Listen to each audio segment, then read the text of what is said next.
Are you parents? Did you provide for your children? Having children changes one's outlook on life. What happens if both parents are jointly involved in an accident? They sustain injuries, rendering them incapable of caring for themselves, much less their children. What if one parent is terminally ill and leaves orphaned kids in its wake? What if one of those children is yours? My name is Tamara Freiner. I am an independent attorney at law in the canton of Zurich, Switzerland.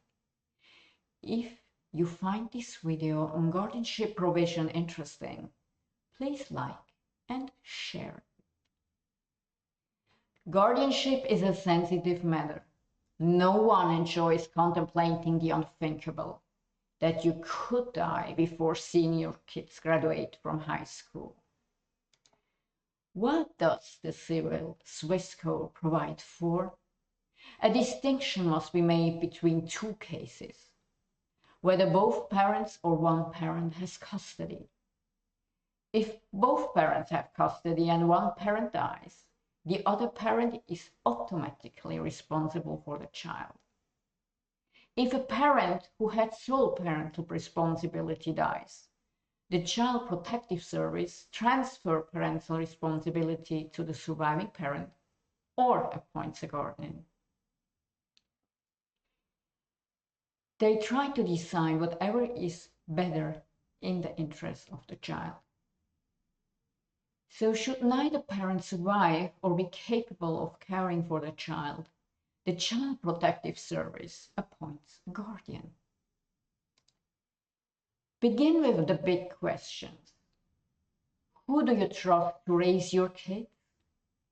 Would they shoulder that responsibility eagerly or resent it?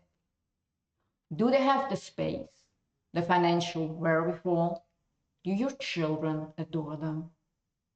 Ensure that the person already has a close relationship with your children, for instance, a sibling, a godfather, or a new partner.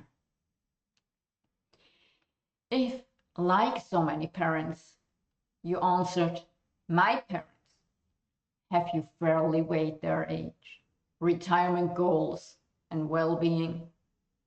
Generation differences may be tricky. Be honest with yourself about potential guardians for your children. Put your thoughts in writing and state the reasons. Also why someone is not eligible. Name all children and clearly designate the desired guardian and one substitute, at least one substitute. Sign your custody order stating the place and date. Keep the original custody instruction in a place where you can find it. Inform your relatives and render a copy to the preferred guardian. Be aware that nominating someone as candidate for guardian of your children does not make that candidacy binding. Guardianship decisions are determined by the Child Protective Service after you died. But your documented instructions weigh heavily. And make sure that funds are earmarked and sufficient for your children's care and education, using life insurance policies and clear instructions in your will. The management of child's asset is dealt with in a separate video. Express your guardianship preferences now. Note down who may be a guardian and why. Do not leave your children at the mercy of the Child Protective Services if you die. Secure your children's future now. Contact me for a consultation. And please also follow me on social media so that you will not miss any news or insights. I look forward to hearing from you. Thank you